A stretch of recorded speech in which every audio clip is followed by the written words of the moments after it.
Voilà, M. Francis Pedro Amouzou, vous êtes le vice-président de la CENI, vous avez été interdit d'accès illégalement à la CENI. Pourquoi vous et vos collègues qui ont été illégalement expulsés, je dirais entre guillemets, de la CENI, vous avez attendu plus d'un an avant de réagir aujourd'hui? Non, nous n'avons pas attendu. Nous avons dit que nous avons envoyé plusieurs lettres à nos collègues à la CENI. Je peux vous dire que CAP 2015 a envoyé une lettre au chef de l'État.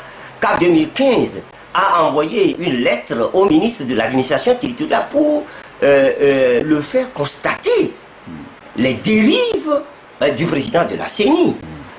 Le chef de file lui-même a rencontré le ministre de l'administration territoriale pour lui dire que les choses ne vont pas bien, il faut que on revienne à la normalité.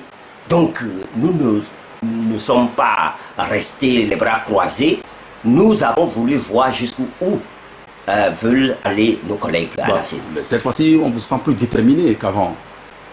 Vous savez, pour notre pays, nous avons fait un peu profil bas.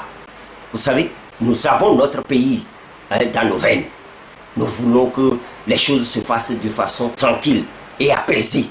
Mais, vous savez, on dit chez nous que le mouton ne mord pas. Mais si vous forcez, le mouton, vous voulez lui mettre la main dans sa gueule, soyez sûr, le mouton va vous mordre, c'est ça. Nous vous le disons clairement, nous entendons faire respecter notre droit. C'est clair, voilà. C'est tout. Qu'adviendrait-il si la situation reste bloquée? Oh, on verra, la situation ne peut pas rester bloquée puisque nous avons le droit de notre côté. La situation ne peut pas être bloquée. Et ensuite, nous informons bien le peuple togolais. Et si nous ne sommes pas à la CENI, eh bien, vous savez ce qui peut se passer à la CENI.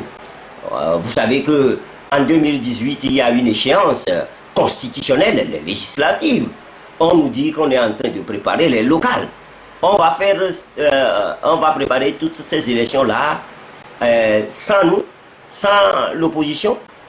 Alors, à quoi ça sert de continuer que tous les jours, c'est seulement les mêmes qui violent la loi et les autres sont obligés de subir? Non. Non. Vous savez,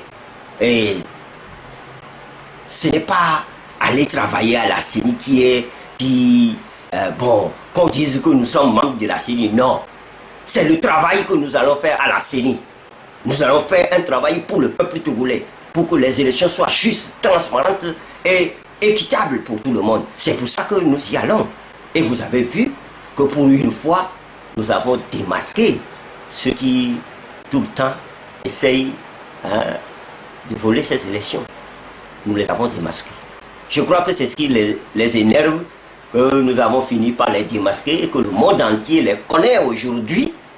Donc ils ont voulu nous faire payer ça, mais je crois qu'ils se trompent largement. Le temps est venu pour qu'on revienne à la normalité. Voilà.